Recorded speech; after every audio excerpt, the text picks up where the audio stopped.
Receta número 131 de Python 3. Nos solicitan que cambiemos la representación de cadena de caracteres de una instancia, de un objeto. Vamos a hacer esta demostración, esta receta, utilizando una clase a la que llamaremos punto, class, punto, y le vamos a asignar dos atributos para representar un punto en el plano cartesiano. Creemos aquí el constructor utilizando el método init. Pasamos x y y, ¿de acuerdo? Y definamos los atributos self, x, pasamos x, asignamos x ahí, self y asignamos y. Listo. Ya tenemos el constructor. Hagamos algunas pruebas acá y creemos aquí una variable que se llame punto. A esta variable le vamos a asignar una instancia de tipo punto con dos argumentos, 2 y 3, en x y y. Muy bien. Podemos mostrar en pantalla la variable punto 1.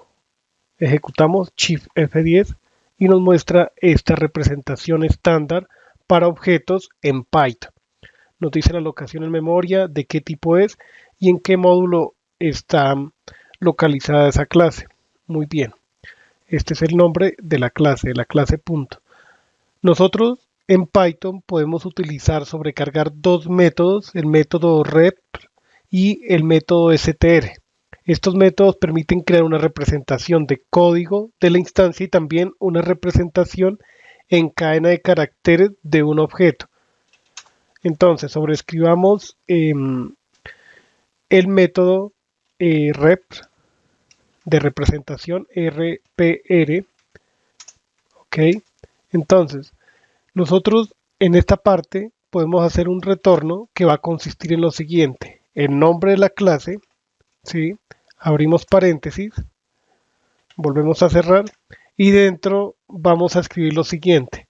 Como esta clase tiene dos atributos, decimos, en primer lugar, para referirnos al atributo x utilizamos 0.x, signo de exclamación r. Esto se refiere al atributo. Coma, y lo mismo podemos copiar esta parte para el atributo y. Sencillamente cambiamos esto por y. Bien, entonces lo que resta por hacer es invocar el método format y pasar la referencia self. Para crear una representación de cadena de caracteres de la clase punto, sobreescribimos el método str. Hacemos return y devolvemos una representación de cadenas de caracteres de este objeto. Solamente con X y Y, no es necesario que especifiquemos punto. La representación es arbitraria, nosotros podemos especificar esa forma como queramos. Entonces decimos aquí, abrimos paréntesis, comillas primero, podemos copiar toda esta parte de acá y adaptamos. ¿Listo? En lugar de R escribimos S. Esto sería para tipo string, mientras que R es para tipo código, ¿vale? Es distinto. Punto format y aquí nuevamente pasamos self. Ya está. Volvemos a ejecutar y veamos lo que obtenemos en pantalla. Obtenemos la representación de cadena de caracteres de este objeto punto que creamos aquí en la línea 19, ¿vale? Bien, otra forma, voy a hacer un print aquí, de obtener esos datos, es decir, la representación de código y la representación de cadena de caracteres es utilizando estos formatos. Los vamos a imprimir en pantalla. Abrimos comillas, llaves y aquí escribimos 0, signo de exclamación R. Notemos que esta R se refiere a la representación de código del objeto punto format y pasamos la variable punto 1. Ejecutamos y veamos. Entonces, esta representación se refiere a este resultado que se retorna desde la sobrecarga, desde la sobreescritura del método RPR. ¿Listo? Si quisiéramos la representación en cadena de caracteres, hacemos lo siguiente. Aquí escribimos 0 para referirnos a la posición del argumento format y pasamos punto. Nos debe salir el mismo resultado de esta salida, exactamente el mismo, ¿vale? Notemos que esto es igual a esto. Bien, nosotros con la representación de código del objeto podemos crear otro objeto. Voy a hacer aquí un print adicional y escribimos punto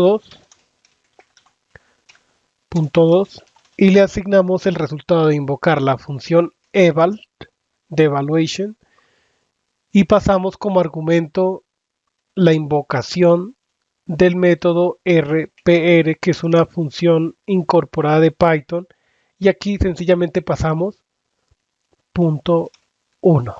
O sea, nos va a devolver esta parte de aquí, nos devuelve la representación de código del objeto.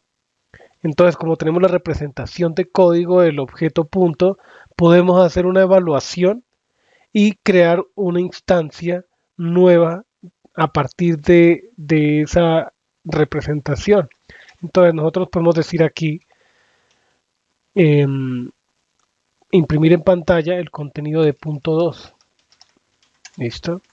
Ejecutamos y notemos que los contenidos son iguales, o sea, lo que tiene X y Y son valores iguales. Pero si preguntamos punto 1 es punto 2, es decir, si las variables se refieren al mismo objeto, ejecutamos, nos retorna que false, porque en esta instrucción se está creando una nueva instancia a partir de una representación. La representación no es la referencia al objeto punto 1 en este caso, es solamente la representación, es decir, cómo se ve en código el objeto, y a partir de esa representación creamos un nuevo objeto a partir de la invocación de eval. Muy bien, entonces llegamos al final de esta receta y hemos aprendido a sobreescribir los métodos REPR y el método STR para cambiar la representación tanto de cadena de caracteres como de código de un objeto. Muy bien, hasta la próxima.